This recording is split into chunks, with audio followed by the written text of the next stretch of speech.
how's everybody doing today? This is Mickey. Today I would like to step back from photo processing and talk about something just as important and something that Lightroom does so well, and that's content management. And specifically, I'd like to talk about collections. Collections allows us to create folders. They're kind of like virtual folders that we can store photographs that have like content, specific metadata that we set out, specific keywording, and it allows us to keep them into a virtual folder so that when we have to access those pictures later on, we don't have to go searching through our catalog to find that specific photograph. We can go right to the collection and find it. All right? So to start out with, let's just talk about the structure of Lightroom and how collections fit into that. At the very top, of course, is our catalog. And our catalog is where all our photograph information is stored. To categorize that a little better, we then make folders. And within those folders, our photograph information is stored. So if I look at this folder called 2022, I have these photographs of these birds hiked up on these poles. And if I wanted to find that, if I didn't know my keywords, I would have to scroll through all the folders that I thought it might be until I find the pictures. Well, collections make that a little easier. So now that we've looked at our catalog and our folders, let's look at our collections. And collections are the next category down. And you create these folders, these virtual folders that then you can put your photographs in. So if I look at this one called drone shots, everything in here are shots taken with the drone. And this is across several folders, so I don't have to go and look at like the Nova Scotia folder to find this, or I don't have to go to the Nebraska folder to find this, or the Netherlands. I told Lightroom, by the use of what we call smart collections, go out and find every photograph that was shot with a drone and drop it into this folder. And literally, it took less than 5 seconds to go through 150,000 photos and find these shots. That's how powerful collections are. One more important fact about using collections is that you're not replicating or duplicating the photos that go into the collection. Those photos are actually just like virtual copies. So they take up literally no space at all, no matter how many you make. Just as an example, let me show you the file structure of Lightroom. So this would be your raw file, and it takes up about 70 megabytes of space. Connected to that is the XMP file. The XMP file is that file that stores the location of where the photo is in your hard drive. It stores the changes you make to the photograph. It also stores any collection data or virtual copy data that you have on that photograph. So by creating the extra copy or the virtual copy in collections or a collection set, you are increasing the size of this file maybe 1 or 2 kilobytes instead of replicating 40 megabytes, which if you were duplicating that raw file again and again, it would fill up your hard drive in no time. So that is one of the more important features of collections, is that it doesn't take up any more space for you to set out these virtual folders to better define what your photographs are and where you can find them. All right? So let me just tell you a few more things about collections that make them just so good to work with and so phenomenal. First of all, you can make as many collections as you want and put the same photograph across all the collections.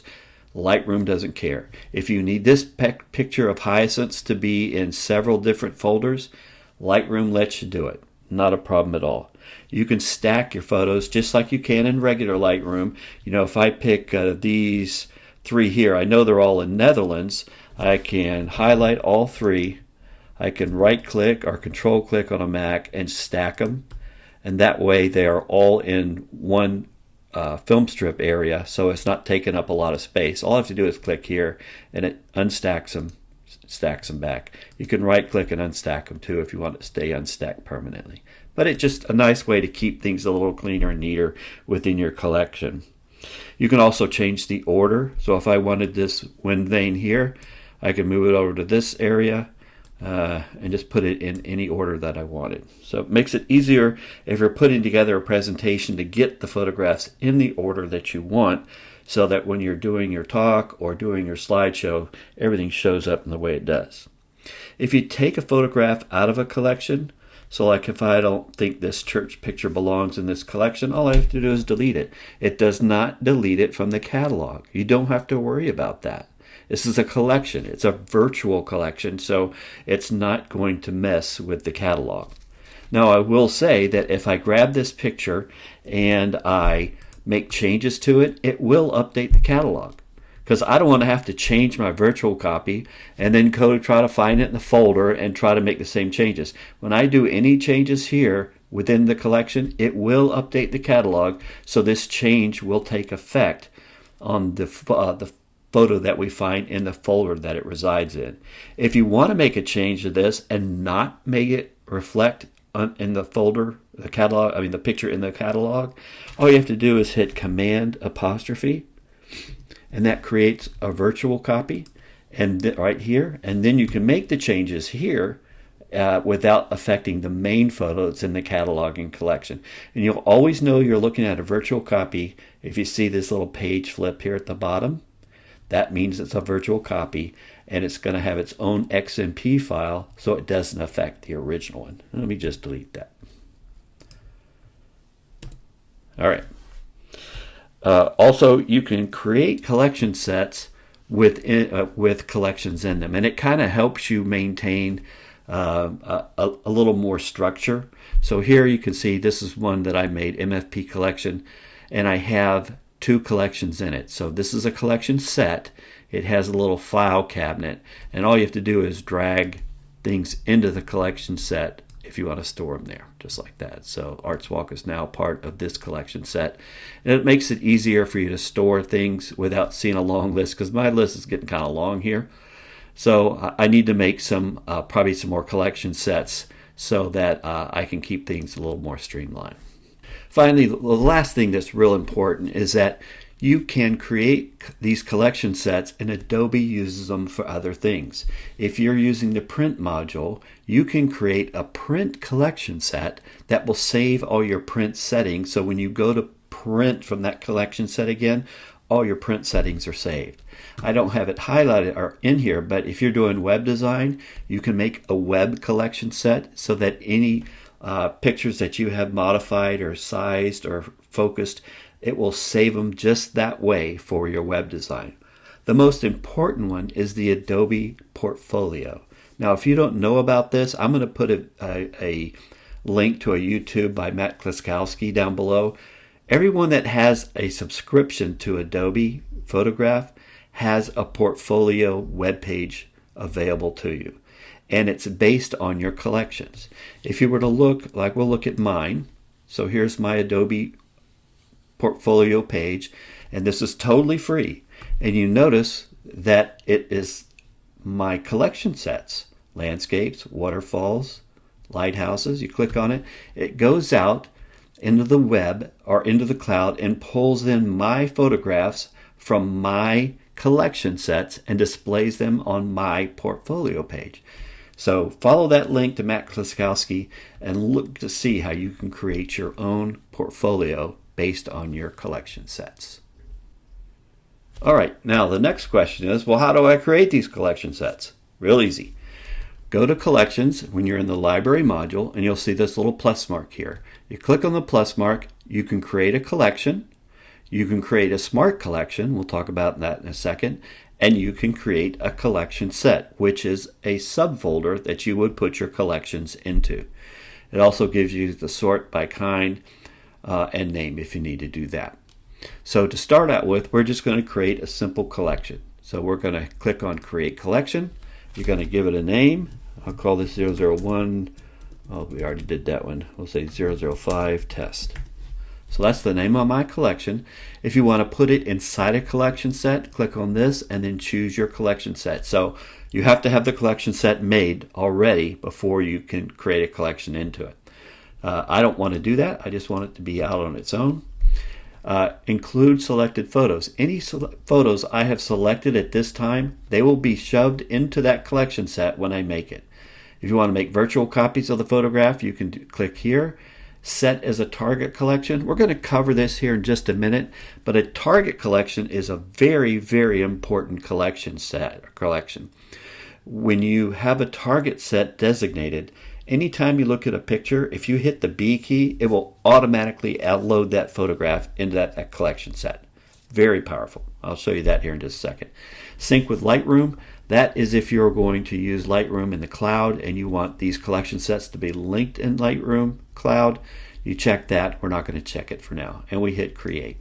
And as you can see, it created my collection set right here. It also has a little box next to it. That means it's not being synced to the cloud. If you see the little lightning bolt next to it, that means it is set up to be linked to the cloud. And you can stop syncing by clicking on it. If I wanted to start syncing this, all I have to do is click on it, and it'll start syncing this photograph or this collection into the cloud. All right, now that we've created our collection, how do we get pictures into it? And there's several ways to do that, all of them quite easy. The easiest way is to pick a folder, that's in your catalog, and go to the grid mode and just click on a picture and drag it to the collection you want to put it in. So we're going to put it in 00 test. Drag another one over, drop it in. And you can see that the number is increased. We put 2 in there. It was 11, now there's 13. If we look at this collection, you can see these are the photographs that we just dropped in. Now, we're going to take a sideline here and talk about the target collection. And you can see we know this is a target collection because it's got a plus mark here. You can only have one target collection at a time, but you can move that plus mark or that target to any collection that you want. All you have to do is right click and choose set as target collection. When you do that, we'll put it back on there. It takes it on and off. It sets it up as a target collection. And to add anything into a target collection, all you do is go to a folder. We'll go to this one and we'll say I want this picture to be in my target collection. So I hit the B key and it adds it. Pick this one, hit the B key and it adds it. We'll do one more. Click on it, hit the B key and it adds it. So if we go down to our collections, you can see that these 3 photographs have been added because this is a target collection. The B key adds photos to the target collection. If you want to make a different one, so now let's say I'm using this, the 005 test, and I want to use this as a target collection. All I do is right click on it and set as target collection, and you'll notice that now 001 is no longer target. 005 is now our target collection. And I can go to my test photos and we'll add this one, hit the B key. This one, hit the B key, hit this one, hit the B key. And notice, these are the same photos that we chose to put in 001 test. See that? Right here. And then if we look at 005 test, same pictures. Lightroom doesn't care. You can put the same pictures in any number of collections and it'll be just fine with it. All right, there's one other way that you can add photographs to a collection, and this is just en masse. If you grab any folder from your folder section and drag it to collections, it will automatically create a collection based on the very same name and add it in. So we'll add it to my collection set right here. We'll grab this one, we'll drag it down and drop it right here. You can see it creates a new collection set with all the photographs in it. So now we have our folder photographs here, and then we have a collection set called the very same thing with the very same photographs. And any photographs that I change here will automatically update the catalog, so I don't have to make 2 separate changes if I want to keep them in sync. As you can see, I'm now looking at my collection set right here, Y Fairy, and let's say I want to update this picture. This is my collection set, but I also wanted to update my catalog because I don't want the same picture having 2 different developmental settings. So I'll go to the develop module and I'll make some changes to this. A little clarity. All right, so now we're in our collection set. Now if I go back to the library and I go up to the very same the catalog that we built the collection set from, you'll notice that we have the very same thing right here. Now, while we're looking at this, let me show you one other thing.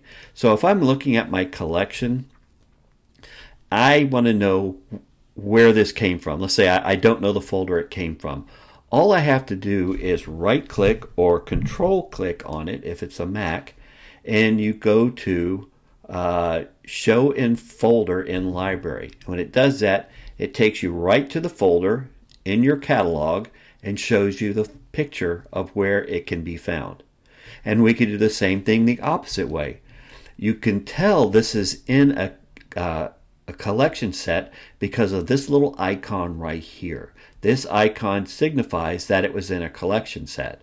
But maybe we don't know what a collection set it's in. If you click on it, it'll tell you the collection that it's in. If you click on that, it'll take you right to the collection and the photograph in the collection, so you can look at your photograph that way. All right, now that we've made a collection and inserted photos into the collection the regular way, now we're going to look at smart collections. And smart collections is the power of collections. If you learn how to use this logic, there's absolutely nothing you can't do to find photos that you usually have a hard time trying to locate. So we're going to start out and do 2 or 3 of these so you can get an idea of how much power and what it can be used for. To start out with, we're just going to do something very simple. We're going to click the plus mark in our collections bar and create a smart collection. And on this one, we want to just see what our 5-star photos were that we shot this year so far. So we'll just call this a 5-star. 2024. And what we want to do, we want to tell Lightroom to go through the catalog and find all the photographs that we've rated 5 stars in the current year. And we're going to put this in the MFP collection set so we can find it real easy. The first thing we want to do is give it a name. We're going to put it inside my collection set. And this is the criteria. We can set out any number of conditions, and we can say we want to match all of them, we want to only match some of them, or we don't want to match any of them, which that's a negative logic. I don't like using that anyway. But typically I just choose all. And the first thing I want to do is pick my criteria. So I'm going to pick rating. And we're going to say the rating is 5 stars. All right, you have all kinds of conditions here, greater than, less than, but we're just going to say flat 5 stars. And we're going to add another condition by clicking the little plus mark here. And we want to say that the date, the capture date, is greater than or after, is after 1/1/2024. So I'm going to put 1-1/2024. So we're saying if it's got 5 stars and it's after the first of the year, I want to see that picture. And I hit create. Now, as soon as I hit create, it's going to go out and locate every single picture that qualifies. And as you can tell, it's found over 1,700 pictures in less than a couple seconds. So now you can look at every picture that I'm rating 5 stars. And I do a lot of work for the county here where I live, so I have a lot of program pictures. So these are all the pictures that have 5 stars that I've shot this year. So now you can see how easy that is to do, to locate pictures just on rating. Right? So now let's make it a little different. We're going to make another smart collection. Go to smart collection, and this one I'm going to call drones. Right? I want to see all the pictures that I shot with my DJI drone. I'm going to get rid of this one, and under this I'm going to choose other metadata. I'm going to choose searchable XF. So I know that contains DJI. I know the make is under the XF information, and I know that DJI drones always use the initials DJI in all their metadata. So now I hit create. So now it went out and found 2,089 pictures, and all these pictures across my whole catalog are pictures that I've taken with drone. Now, if I wanted to get pickier, I could put like 5 stars so I don't have to look at all the junk pictures, because I don't throw anything away. So these are all drone pictures, and I didn't need to go and look through folders from Portland, Maine, or New Hampshire, or any place else to find my drone pictures. I know they're all have DJI as the XF search make of the camera is DJI, and it found it that way. Okay, now let me show you one that I run every now and then, but I get depressed when I run it, so I hate looking at it. But it's a really good tool if you're serious. Like I wasn't in the beginning, but I am now, about keywording. It's just real important to me, and when you have a tool like this, keywords really come into play if you can search on them. So I'm going to call this keywords. No, we'll be honest here. We're going to call this missing keywords. So what I want to know are all the photographs I have in my catalog that haven't got any keywords, so that I can fix that. All right, so I'm going to go to Other Metadata, Keywords, and I'm going to say are empty. So I'm saying to Lightroom, go out through my catalog of 185,000 pictures and show me every picture that hasn't got a keyword, and you hope and pray that it's not a big number. And let's hit create. All right, it took it less than 2 seconds to come back with 27,000 hits.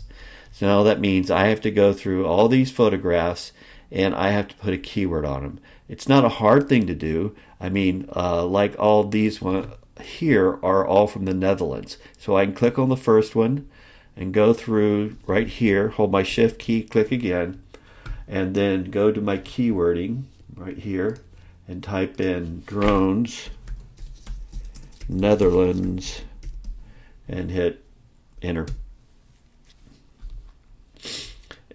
And sync metadata. So now that they have a keyword on them, they've dropped off the list. So this is a good way to help to clean your database by using missing keywords if you're really serious about keywording. And that comes with any other thing too. There are so many conditions that you can use to search on.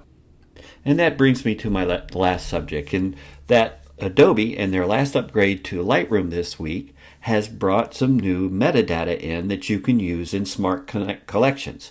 If we look at that data, we go, and we'll call this AI photos. All right, and we go to our drop down and we can go to develop and see that we now have stuff like masking, AI masking, lens blur, healing, AI healing.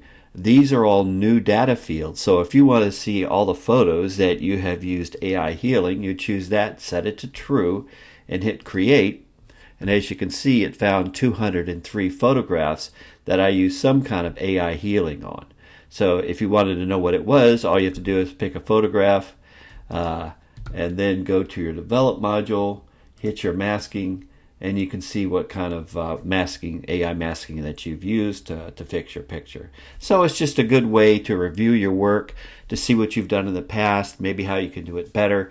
Just choose a subject like radial masking, and you want to see how you used it in the past and how you might want to use it in the future. It allows you to evaluate your work just by using a smart collection to pull those photographs out. I know this is a lot of information that I threw at you real fast, but it's such a powerful feature of Lightroom. It's just a shame that we don't play with it.